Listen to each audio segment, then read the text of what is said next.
guitar people, welcome to Have Guitar Will Travel, presented by Vintage Guitar Magazine, with your host, me, James Patrick Regan, otherwise known as Jimmy from the Deadlies. And today I'm speaking with producer and guitarist Michael Lockwood. Michael has worked with Amie Mann, Fiona Apple, Carly Simon, and his former wife, the late Lisa Marie Presley. In our conversation, Michael discusses his most recent production projects, Bird Streets, Yahtzee Brown, and internal music for Apple. Michael talks about his journey from Bakersfield to Hollywood and his band that got him started, Lions and Ghosts. Michael tells us about what Hollywood was like before the hairband era of the mid-'80s, and Michael describes his guitars throughout the years, including his custom shop Gretches that were made for him by Steven Stern, and his search for a specific hammer guitar as used by James Honeyman-Scott, and amps customized by Dave Friedman. Michael talks about working in a vintage guitar shop in Hollywood in the 80s and 90s, and the quantity of bursts and pre-CBS Fender instruments coming through the door. Michael describes working with Sylvain from the New York Dolls, and to find out more about Michael, you can check him out on all the socials. Please subscribe, like, comment, share, and most of all, review this podcast. I'd really appreciate it. And please support Vintage Guitar Magazine and all the wonderful things they do for us guitar players, because they do so many wonderful things for us guitar players. Here's my good friend Michael. Hey there, Michael. Hey, what's happening? How are you? I'm okay. Good. You look great. This is audio only, but you look great. You never know, so yeah. I got out pajamas for you. Okay, thank you. I appreciate it. Although I'm sure your pajamas would probably be pretty stylish. Well, actually, no. It's usually gym shorts. Okay. Where are you at? I'm out in Newbury Park now. Where's Newbury? What state is Newbury Park? It's in California, but that's exactly the point. Is like, where is Newbury Park? Are you still up north? Yeah, I'm in Napa. Oh, nice. Yeah, wow. That's what everybody says. It's a tourist town. It really is, isn't it? Yeah. So, what have you been up to? What you've been producing? Correct. I have been producing.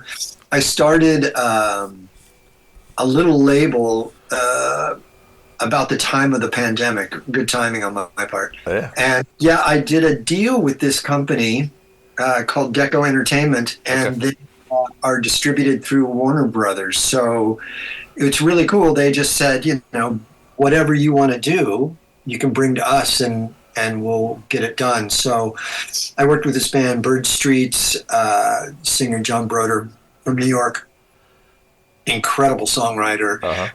We made a record together, and I put it out on my label, which is called Sparkle Plenty.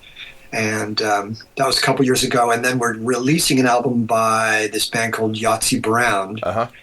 He's a young 20-something Austin kid who is defying a genre of music. So it's a lot of fun. And I co-produced that with a friend of mine in Santa Barbara and here in the home studio. So anyway, that's coming out soon.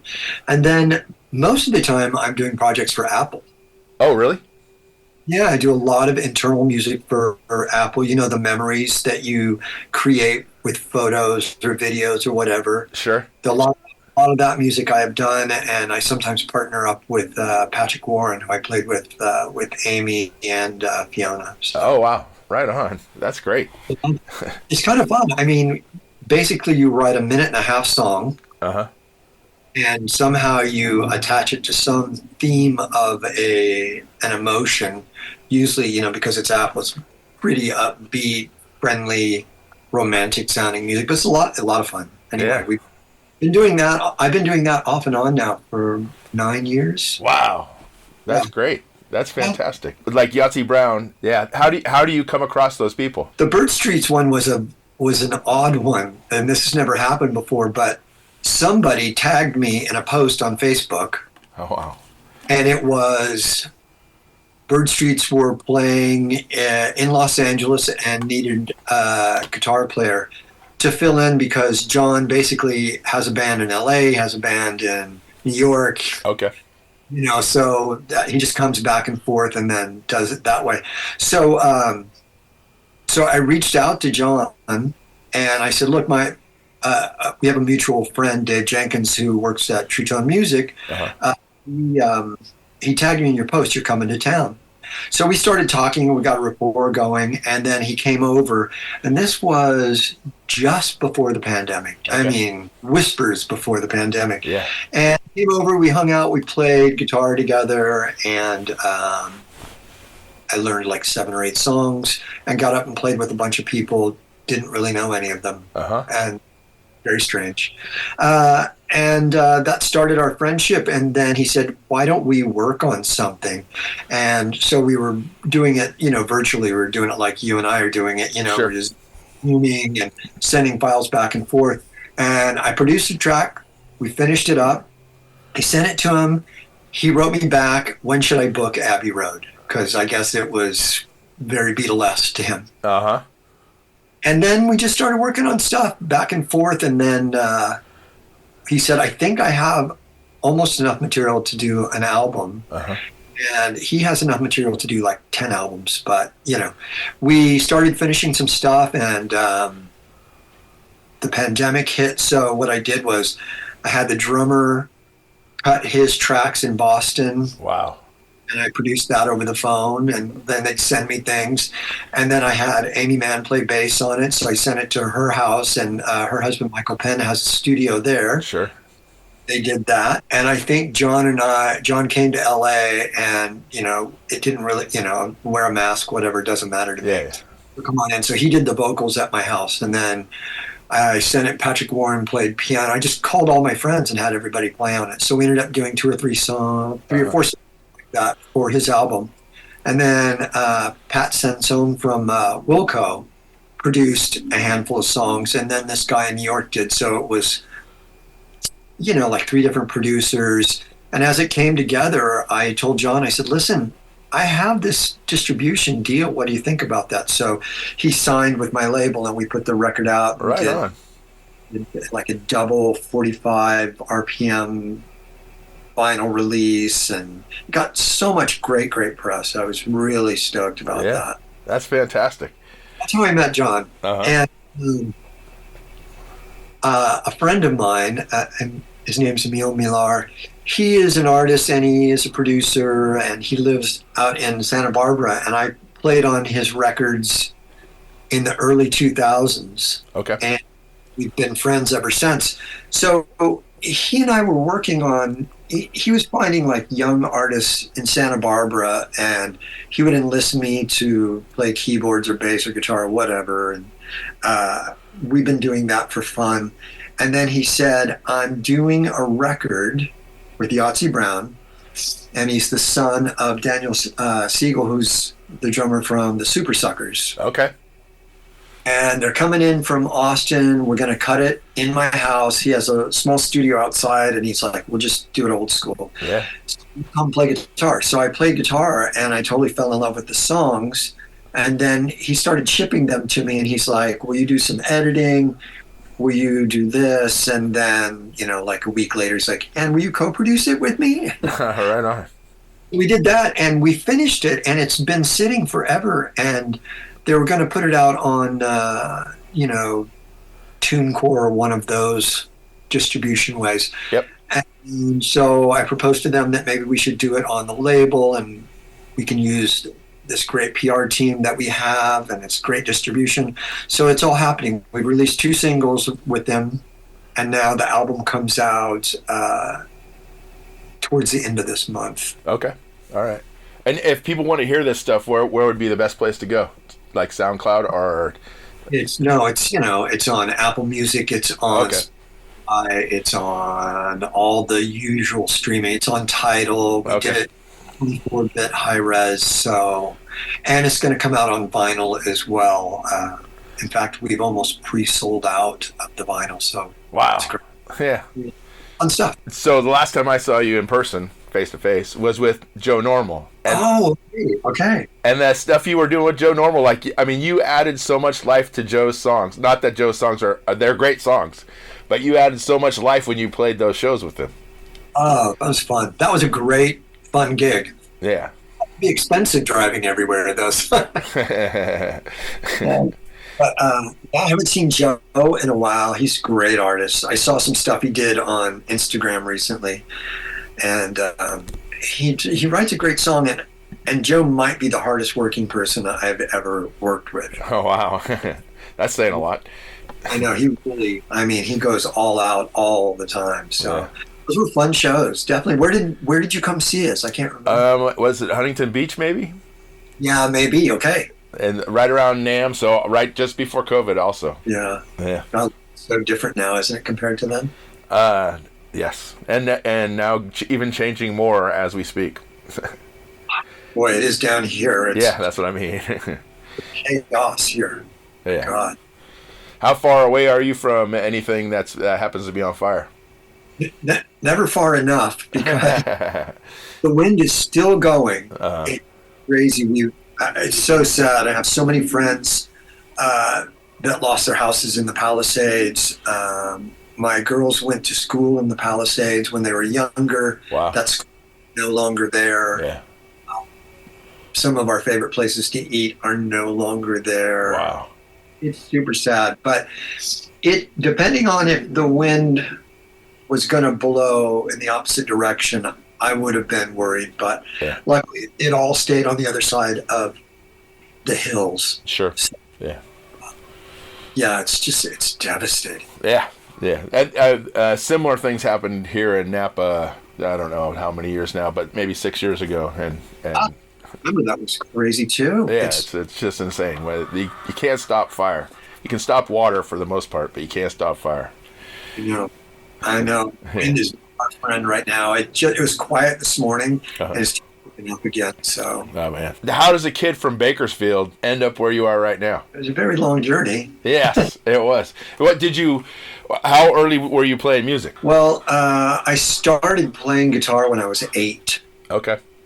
So, I got a Contessa acoustic guitar and learned folk songs, and it was hard because it was steel string guitar, and I remember not loving the songs so much. Like, I wanted to play the songs that were on the radio at that time. Yeah.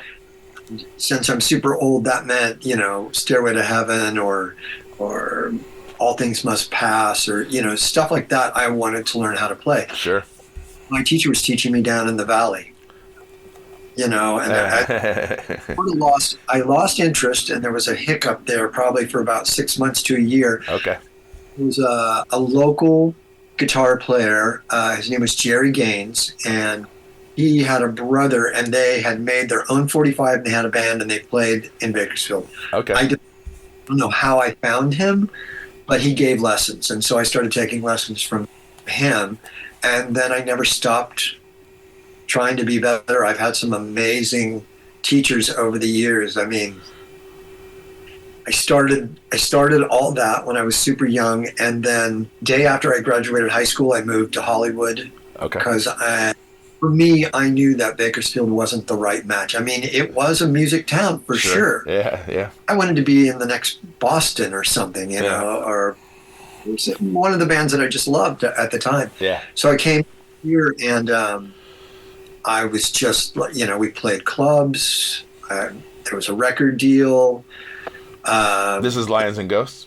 This was Lions and Ghosts, yeah. And there was a bar band for years. It's hard to retrace all those steps. And, sure, yeah. After I was in Lions and Ghosts, we were on EMI, and we were, I think it was from about 84 until 90 was the span of time. And that band went through a lot of changes, and at some point it became not what it started out to be, and it became not as much fun as we'd all hoped. And it's, how difficult the business is. And so I started other bands. I made demos for lots of record companies. It was still that kind of stuff happening back then. And eventually, I had this lucky moment where I was working in a vintage guitar store on Sunset Boulevard, and called Guitars R Us, and I still played. I think I was playing once a week acoustic and writing songs, trying to hone that skill and do that. Yeah. This guy, Jason Faulkner, came into the store, who I'd been friends with for a really long time, and he was in a band called The Grays, and that was with John Bryan and Buddy Judge. And he came to me and he said, "Look, my friend John works with Amie Mann. Do you know who she is?" I said, "Yeah, I know her." She's in town. She's playing and he wants to bow out of the live situation. Would you be interested in maybe working for her? Wow. So I said yes. We went to the show. We had this really, really great time. And then it was kind of quiet for a while. I didn't hear anything. And then I was out at the guitar store, and in walked Amy, John Bryan, and Jack Joseph Puig. And they were in the studio doing her second record. Okay. The guy that owned the store, super cool guy. He's like, yeah, do you want to go have lunch and go talk? So we walked around and we talked for a while. And then Amy invited me to the studio. And I was there all night. I played on a track or two. And then we just talked forever and really hit it off. So that's when I discovered that I'm way better at being somebody's right-hand man and helping them get whatever they want to get to, whatever Sure. that. So that became that whole journey. In the 90s, I spent most of it with Amy and Fiona Apple, Yeah. Susan, Carly Simon. Yeah. The thing for the girls, I suppose. So Uh-huh. that was that whole decade. And then I started working with my ex-wife, rest in peace. And we spent 10 years playing together and touring and writing and recording. So, I miss that sort of being the right-hand man, but now I'm the right-hand man behind the computer. Yeah, So, exactly. Exactly. and it was really a lot of fun going out and playing with Joe, and I did a few Bird Street shows. But, 2 teenage daughters, they can keep a guy kind of busy. Damn straight.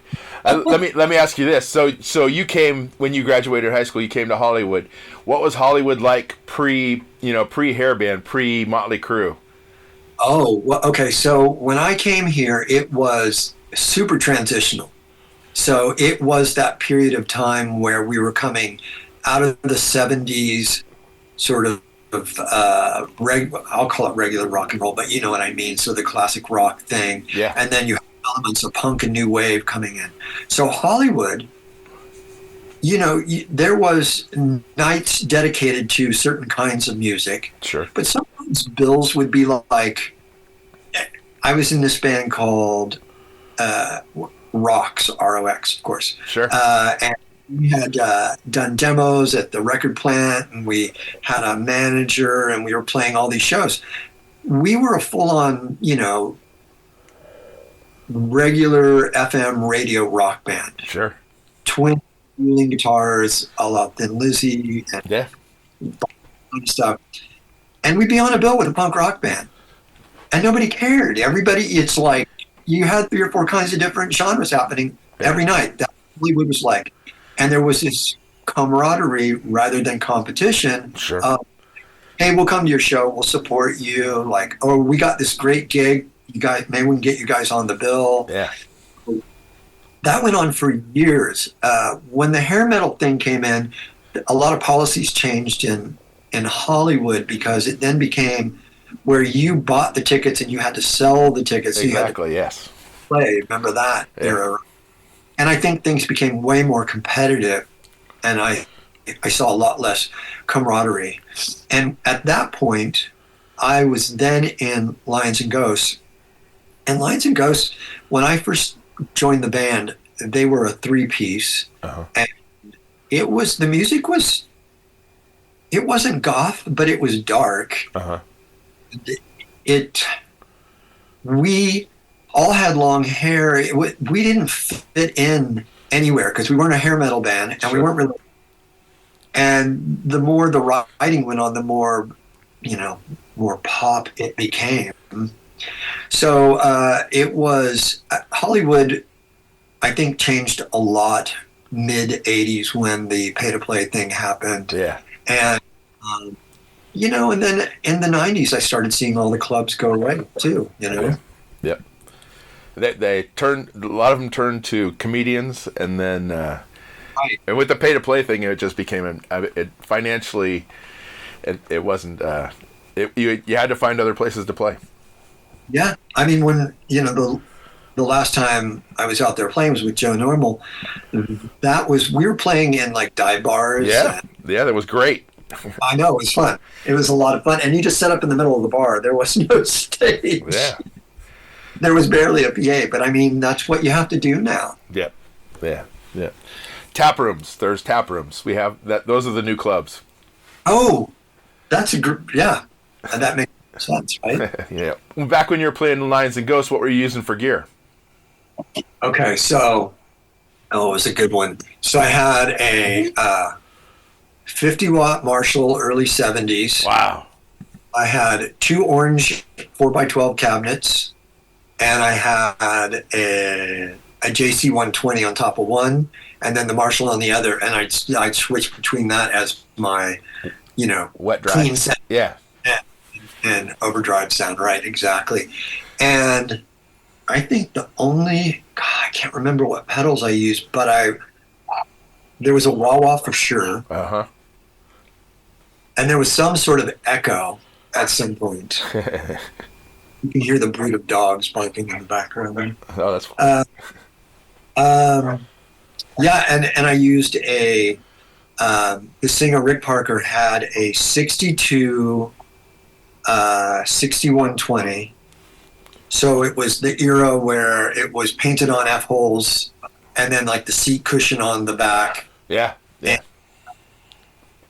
That was the only guitar I used for years, and it was his. I had an early 70s Strat, and it just, for whatever reason, didn't really work for that sound. So the Gretsch became my thing way back then. Okay. I don't think there was really any pedals or anything. At some point later in Lions and Ghosts, I got a Gibson endorsement, and I switched to a Chet Atkins single cutaway. I can't remember. It was the only thing that they had that was Gretsch-like. Sure, So, like the SST or something like that. Was that it? No.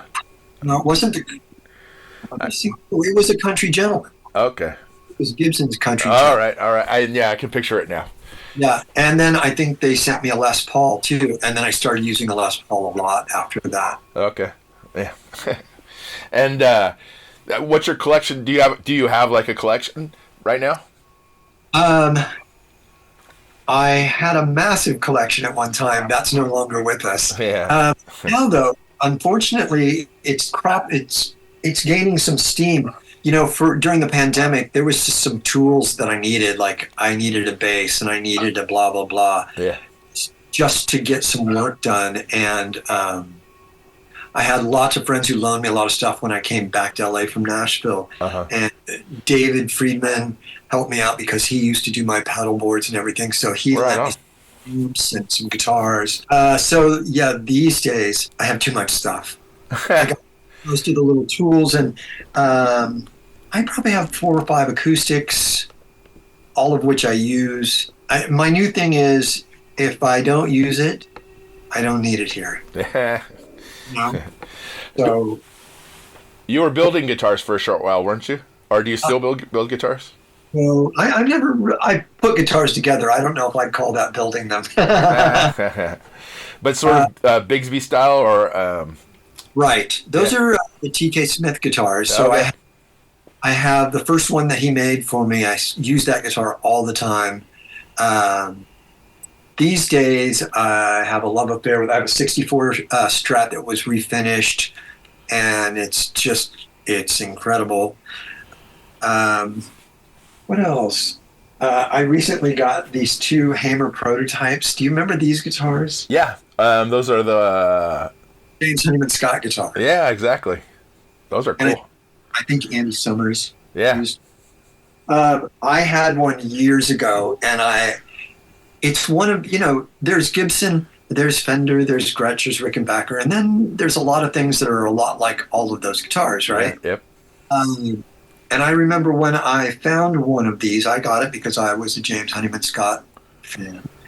And I started using it to record, and I found that it sounded nothing like anything. Yeah. It was really an interesting blend with the humbucker and the single coil together, right? Yeah. So for the last 5 or 6 years, I have been on the hunt. I was checking Reverb, I was checking G-Bass, I was all my friends that worked at stores, and I could not find one.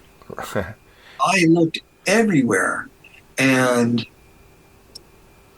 not that long ago, morning coffee on the phone,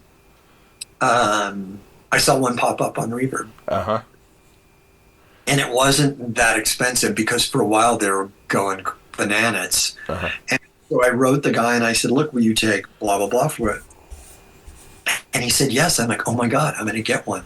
Then, yeah, which was this sort of mahogany cherry red one. Right? Yeah, that's beautiful. And so I bought it.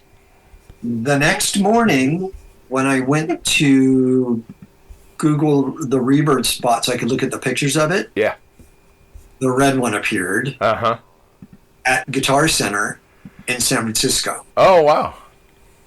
And it was less. And the red one is so hard to find. And that's what I always wanted. So I'm like, oh, hell. So I called there. I couldn't get anybody to answer the phone at Guitar Center. I was like, oh, man, it's going to be gone in a heartbeat. And then I remembered that I used to have a connection at Guitar Center in San Francisco. It was like if you're in a band, they would assign you to a guy. So I looked through my emails and I found his email and I wrote him. And he wrote me right back. And he was like, oh, my God, how are you? I was talking to my wife about you the other day. So we started chatting and I said, I really want to get that guitar. He goes, yeah. It took 3 weeks. And it was like he got COVID. Oh, no. But all the while, he had somebody at the store put it aside. Oh, cool. It took me about a month, but then the second one showed up. And then after that, a third one showed up, and I went, no. I told my friend about it. Fun with them. And I've been playing a lot of bass lately. So I have a newer Mustang bass and a P bass that then I have I have a Les Paul Deluxe and a Les Paul Custom. Okay. They're custom shop things. A bunch of older Supro amps. Uh-huh. And so when you're recording, are you recording with amps or are you recording with no single-overs?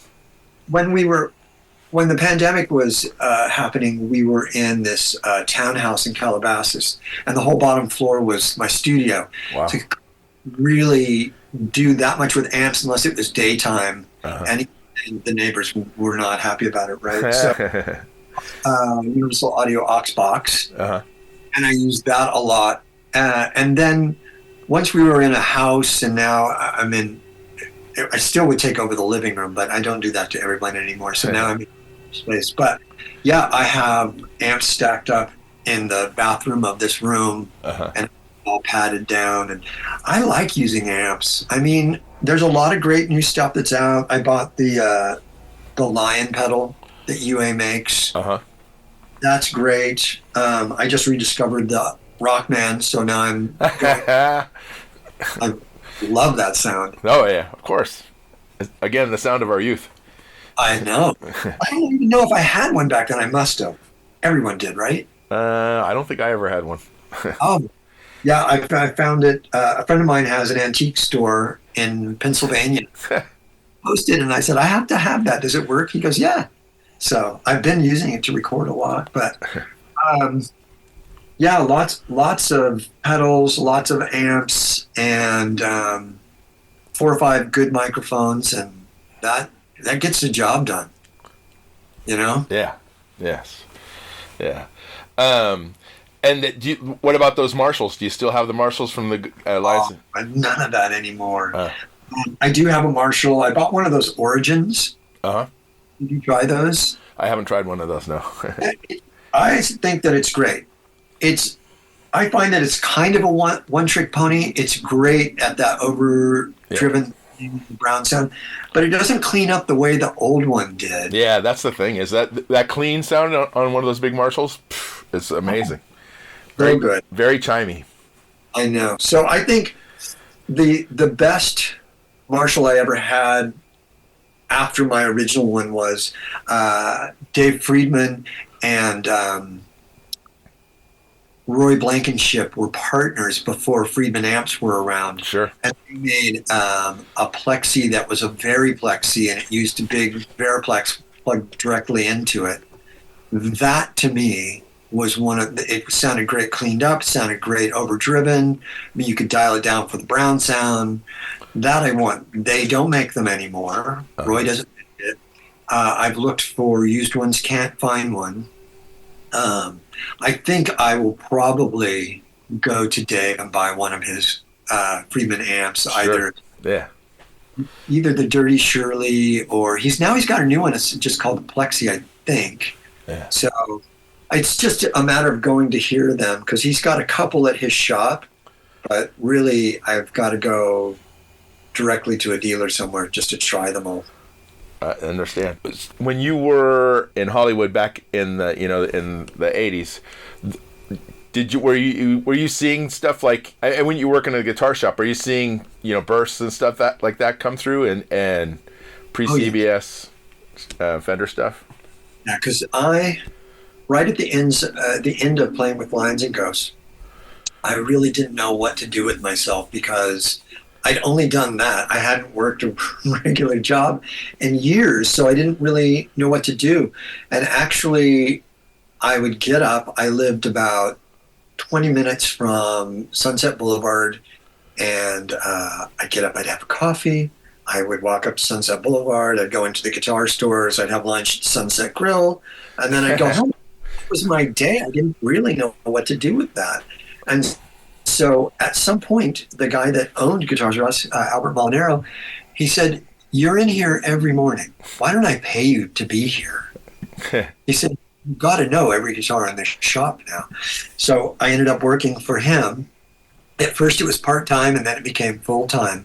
And back then that would have been like maybe 1990-ish. Sure. Every day I saw bursts. Wow. Every day I saw pre-CBS Fenders, pre-war Martins. I mean, he was really on the cusp of it. I didn't realize now, in retrospect, like how crazy those times were. I mean, he was buying Explorers and Vs, smart stuff, and he's still in that world. He doesn't have a shop anymore, but he's still in that world. So, I recently saw a beautiful Explorer. I recently saw. And I remember back then, he told me, he said, you should buy this burst and you should put it under your bed. And we called it Gorbachev because it had this big blemish in the wood up on top, and it was a lemon burst. Wow.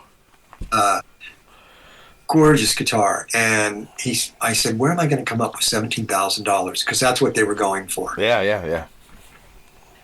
Now they're reaching, exactly. Stuff. So I never have owned a burst. I've owned lots of older Epiphones and Gibsons, and Juniors, things like that, but I've never gotten into that, and I never will now. Yeah. Besides the fact, these days, custom shop stuff is so incredible. Oh yeah. It's so good, and now they can also make guitars look cool and old. Yes, definitely. How'd you hook up with Sylvan? How did I do that? So, okay. So I was in I started a band with a drummer named Brian Keats, who's no longer with us. And he was in a band called Princess Pang. I don't know if you remember them. They were from the East Coast. And I'm pretty sure they put out records. Okay.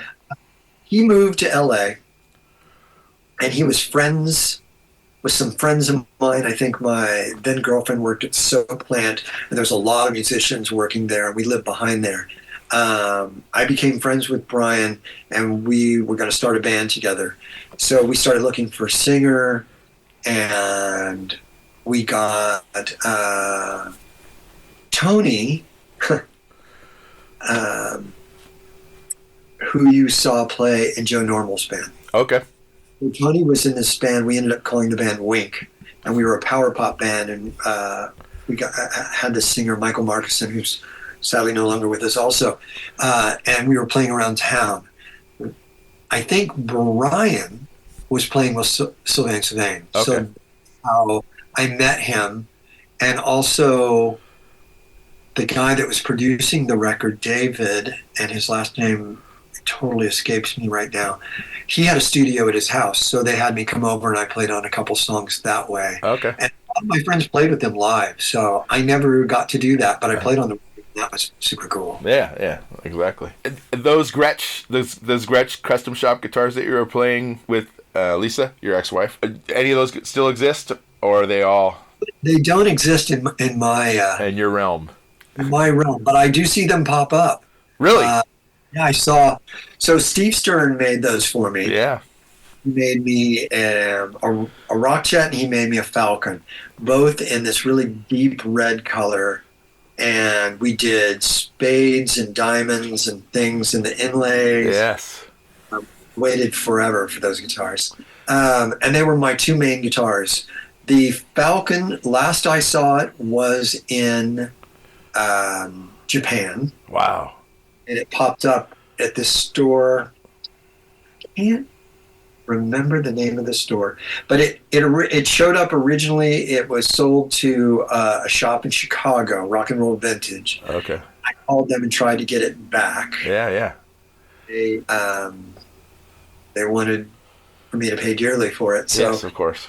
they ended up selling it to somebody who took it to Japan, and it showed up over there. Wow. And Steve and I are still friends, and he's no longer at Gretsch anymore, but they still produce amazing custom shop stuff. Yes. Yeah. Unfortunately, those two are out in the wild somewhere. and I should ask, only because I don't want to be salacious or anything, but what was it like being married to someone like that has the presence like Lisa Marie Presley? Boy, did she have presence. That's fitting. It's something that I will always cherish. It was, we had a really good run as a married couple.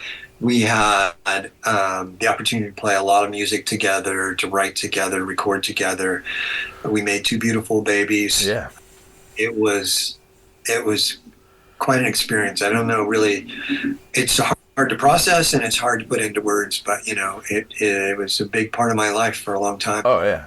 That how encompassing was it? Like, were there people telling you what to do all the time and no. No. Any good wife, she told me what to do all the time. Oh yeah, but just I imagine there's like handlers, personal assistants and stuff like that. There were a lot of those. Yeah. But I never had an assistant. Yeah. Yeah. And Lisa didn't always have an assistant either. There was plenty of times in her life where we got everything done as a couple. Yeah, right on. Very glad to hear that. I don't want to keep you too much longer. I appreciate your time, Michael. Are you making lots of music? Oh yeah, yes. I still making music. The Deadlies are still a thing, and we creep along as we do. Good. Well, you look good and healthy. Oh, likewise.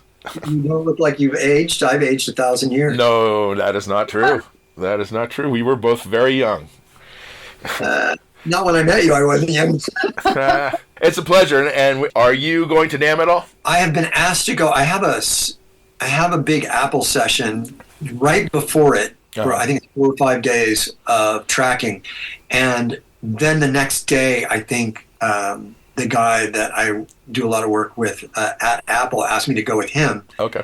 And he's really pushing me to go. It's hard because the girls... their older sister is going to help me out, make sure that they get to school. Oh, right, yeah. And do piano lessons and, Yes. So I don't know if I can stretch that to go to NAMM. Yeah. Just to have fun. Yeah, exactly. Well, if you do go, I'll be in the neighborhood.